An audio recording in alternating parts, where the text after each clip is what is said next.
You are now listening to the Build a Brain podcast with Dr. Jeanne Zehr. Join the quest to shape an efficient brain that fires on all cylinders and runs like a fine-tuned machine. You are now in the capable hands of an international presenter and a pathologically optimistic brain builder. Dr. Zehr will give you the right blocks to build that 3 pounds of cerebral muscle for you, your child, or the young adult you teach or mentor. Block by block, thought by thought, now is the time to build a better brain. Let's get started. Welcome, friends. I'm Dr. Jeanne Zehr with the Build a Brain podcast with my good friend Kibwe Cooper, the audio engineer that makes this all happen. So happy to have a friend that will let me talk, and he asks me good questions so that you can learn about the building blocks first identified by Reuven Feuerstein. When I saw these the first time, I was like, where's this been my whole life? Oh my goodness. And I soon knew they were the building blocks of all thinking and learning and growing in life.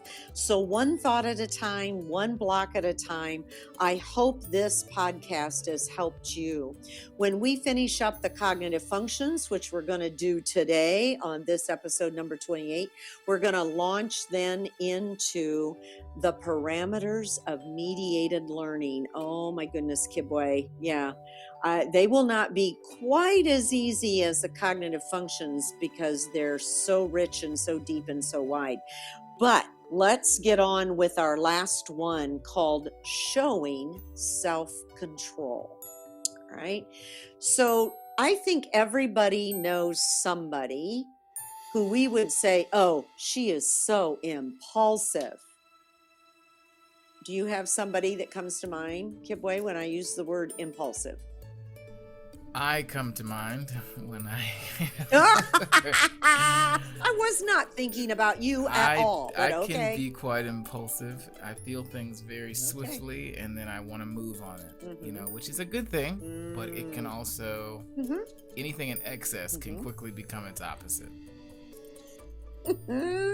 Well said. A lot of wisdom. You must have a podcast called Empower You or something. I do. Where you've learned all this good stuff. Yeah, every time I listen to your podcast, I'm like, oh, that's such a good fit with Build a Brain. So this developing self-control is our ability to override impulsivity when we think it could be getting us, into trouble. So impulsiveness isn't all bad. There's a lot of people with ADHD that are big thinkers that get a lot done in the world. They often become very good salesmen because they love the excitement of the next sale. They often become CEOs because they love a busy life and they like doing a lot of things all at the same time. Entrepreneurs. Oh, I think I am describing you. Oh, okay. All right. So maybe it does describe, why you are who you are. Okay. So it's not all bad. ADHD is not all bad. There's some really beautiful silver linings. Most kids that we have worked with here at the MindCAP Center are extremely bright, and their parents will bring them because they have ADHD. And they may have a little anxiety that goes with it, maybe not. But teachers will say, oh, he could be doing so much better if he could just focus. And the kid's already got A's and B's, but teachers just see a kid that is just constantly wanting to move or change or do something new. And it can be a bit challenging to a classroom teacher to have such a child in the classroom. So about 25 to 30% of all people in the world that are diagnosed with ADHD do not respond well to any medication.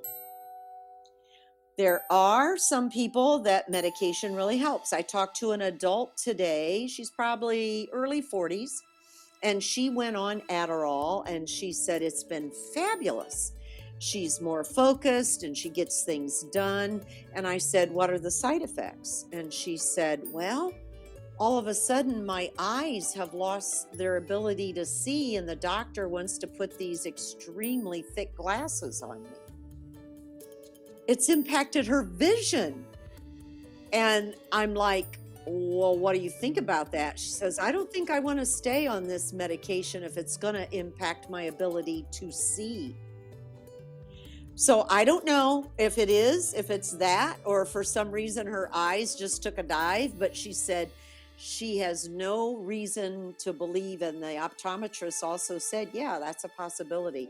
So she's just going to have to go in and check the side effects. Every medication you are on or your children are on, you must read the side effects. It's an appetite suppressant for her. Well, that's okay. She wants to lose maybe 10 pounds. So as an adult, we'd like our appetite to be suppressed. Do you for a 6-year-old? I don't think so. They're still growing.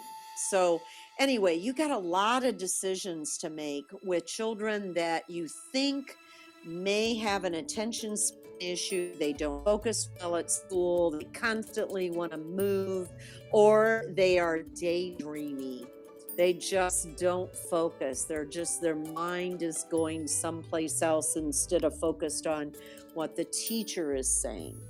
So this is a tough one, and interesting that Reuven listed it. It is the last learning skill, or what he called cognitive function, under output. So before I open my mouth and say what I'm going to say to my friend, have I thought about how it might impact them? So it also goes with number 1 that we talked about in episode number 10, considering a viewpoint. So I need to control my impulsivity before I say something that may hurt my friend's feelings. So this one is huge in our culture because we've been wired to want everything fast and right now. So, Kibwe, I'm old enough that when I was a kid, we used to take pieces of paper and write things on it and put it in an envelope and write an address on the outside of this thing called an envelope. And then there's a thing called a stamp, and we would put it in something called a mailbox. And they were called letters. And we would send them away and wait for someone to answer. And we'd maybe have to wait 3 or 4 weeks before we got something back. And then email come along, and we expect an email. You know, I answer all my emails within 24 hours. Some people are saying now 3 days, get an email answered. But think about when you send a text to someone. What are you expecting when you send a text? I'm expecting a response. Immediately, right? More or less. More or less, yeah. I know my husband and I joke about, we'll send a text and then go, well, why didn't you answer? And it's only been 10 or 15 minutes. But we do expect text right away. And so our technology has kind of wired us to be a bit impulsive. So we have to kind of learn how to breathe and be a little more mindful and be a little more relaxed and decide, is this something that I need to get worked up about, or do I need to just take a moment? The theme of the Feuerstein program was actually our episode number 17, thinking skill block. Just a moment, let me think. On every cover page of the 25 Feuerstein programs, you will see that motto on the cover page. Just a moment, let me think. So that's at the core of this building block called showing self-control, is that just a moment before I hit my brother, could I maybe get in trouble for doing this? Before I eat the extra big Snickers bar, should I think about this? That maybe I only want to cut off one little chunk and just slowly enjoy one bite instead of 20 bites. So just a moment, let me think. Isn't that a great theme or motto for? Absolutely. I think it promotes a level of maturity too, and it does, freedom doesn't it? to consider. I think sometimes we don't feel like we're allowed to consider, and we feel like we have to make a decision right away. But, when you have to help kids unlearn that, you're allowed to take a second and respond. You're allowed to think about what's the best option and then respond, or, I think that's really great. And I love what you said about ADHD as well, because I do think, with technology and the things that are going on, a lot of young people are going to have this problem, and, we can't throw them away, nor can we throw ourselves away. And so, understanding that the things that might make challenges for you are also the same things that will make room for you. Well said. Well said. At MindCAP, we like to tell parents that if no medication has worked, it's okay, because at MindCAP, we're going to help your child's brain rewire for learning how to focus and delaying gratification. And just a moment, let me think. By doing some amazing programs designed by Reuven Feuerstein to rewire the brain for thoughtful, productive work. So they're cognitive skill programs. You're maybe connecting dots to make certain shapes from a model frame, or you're trying to consider just the right word. One thing you will never hear from a mediator, it's what we call ourselves in the Feuerstein world. One thing you'll never hear us say is, hurry up, Kibwe, get that done. That's awesome. Yeah, we never tell kids to hurry up and rush. We do something you said, I think, on our last episode. We actually encourage slowing down so you can speed up later. So slowing down and thinking about your thinking is something we don't have time to do at school. And sometimes parents don't give children at home time to do that, to slow down and really consider, how is my brain doing this? How am I thinking? There's a big word for that. It's called metacognition, or thinking about my thinking. Studies done many, many years ago indicated that kids that could think about their strategies at school would get higher test scores. Well, that just makes sense. So do you remember some of your professors in college when you were taking courses that you kind of went, whoa, I've never had a professor quite like this. I've got to rethink my study skills. Absolutely.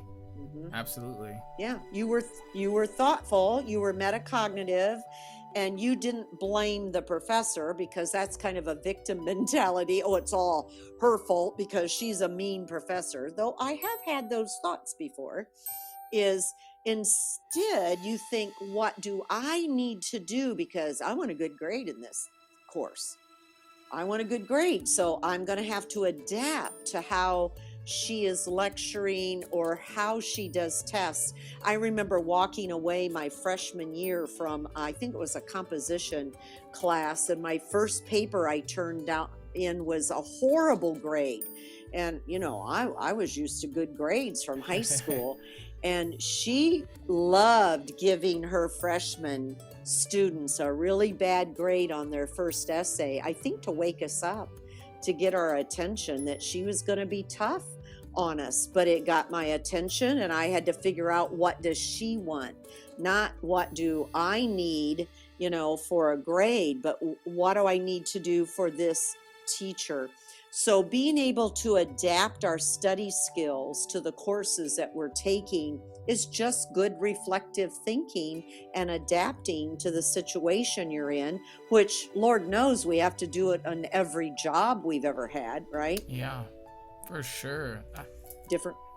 Have you had bosses that challenged you that you thought, really? Oh, absolutely. Absolutely. I feel like,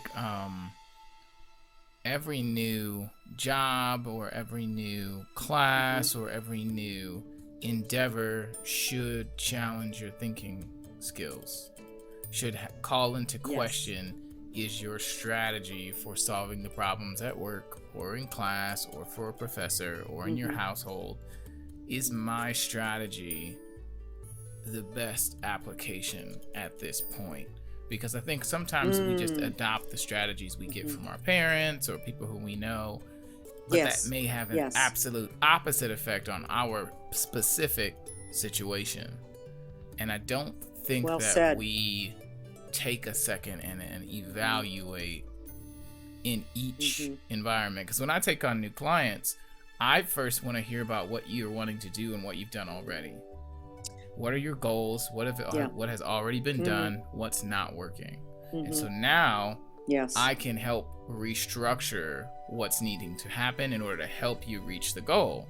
Because if I don't know the goal, me coming in with my thinking ability doesn't really help you, because we could be working for totally different things. So first, what's important to you? What's the outcome we're looking for?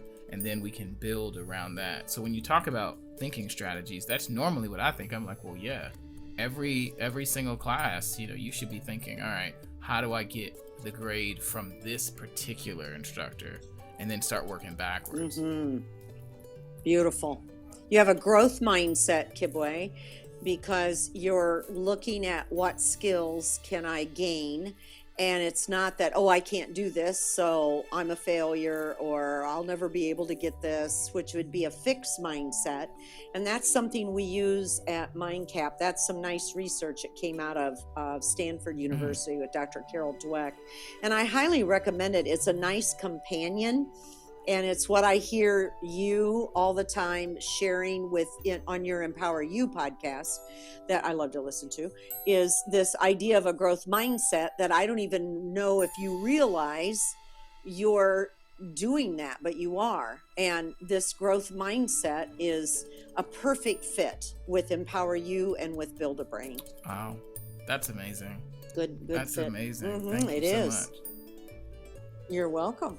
Some questions that you could ask yourself or someone you're mentoring or someone who lives in your house could be, I know it's hard to wait, but how can you help yourself to be patient? So that would be a question for an older child. A little kiddo's not going to be able to do that. Another good question for an older kiddo, again, is why does it pay to wait? Why does it pay to wait? So these are questions that help kids understand delaying gratification. So you never want to always pay off a kiddo every time they do something well. Even praise, it's okay to wait a few days and go, remember when you got your room all cleaned up on Wednesday? I just looked at it today. Nice work. And keep your praise kind of low key. At MindCAP, we don't sit around going, look what you did. That was what, we don't go overboard, because we want you to own and feel the joy of a job well done and own it yourself instead of doing it to make us happy clappy. Yeah. So if that makes sense, yeah. So this self-control is all about this idea of I am in control of my life or my behaviors or the words coming out of my mouth, whether I'm 5 years old or 25 years old. So it needs some careful mediation with those around us so we can help each other with this idea of mediating for self-control. And if it's a very serious issue, then I highly recommend the Feuerstein program. We have a couple programs, I could name at least 3, if not more, that really help with this. One is called Organization of Dots. Another one is called Tri-Channel Attentional Learning. It's a big name. And then another one that's called Tactile Kinesthetic. And those 3 programs are very powerful tools when they're done methodically that can rebuild a brain for focus and self-control. So it is very possible without medication for this to happen. Wow, that's just absolutely incredible. That's absolutely incredible. And you all have all of the resources, homework assignments, exercises, board games, books to support all of the work that you all do? Yes, we do. And if anyone would like some of those resources, you can go to our website. I'm sure it's listed underneath the podcast, you have to put the little dash in, mind-cap.org. And CAP, the CAP, stands for Cognitive Advantage Program. So MindCap is a beautiful catalytic program. The Feuerstein is like the rocket ship. It's the bulk of the work that we do is using this Feuerstein program. But then we have 2 rocket boosters. So imagine 2 rocket boosters strapped to this big rocket. One is growth mindset, the work that came out of Stanford University, and neuroplasticity, which is coming out of every medical university around the world, but first launched at the Berkeley Labs with a Dr. Marion Diamond. And so those 2 rocket boosters help us here at the MindCAP Center accelerate the launch of your brain to become a better brain to handle life. And hopefully this podcast is going to help lots of people as well. So thank you, listeners. Thank you. It has been such a fun ride. We're not done yet. Kibwe and I are going to now launch into the mediated learning parameters. There's 12 of those. When we get those 12 done, then we're going to start doing interviews. That's amazing. That is absolutely amazing. It's going to be so fun. Yeah, I'm hoping to get some clients on. I have wonderful mediators and that I'm going to get them on, and then other Feuerstein trainers, and we'll pick their brains a little bit. It's going to be so much fun. All right. Well, thank you, Kibwe. It's been awesome. You've helped me launch Build a Brain, and we're not done yet. Thanks for listening to the Build a Brain podcast. If you're wanting to know more information on how to build a brain, please visit the website for the MindCAP Center in Fort Wayne, Indiana at www.mind-cap.org. That's www.mind-cap.org. Children and adults from across the United States and Canada have found the cognitive help they needed at the MindCAP Center. The specialized team is trained in all levels of the Feuerstein program and can literally help you or your child build a better brain. Thanks so much for listening. We'll talk to you next time.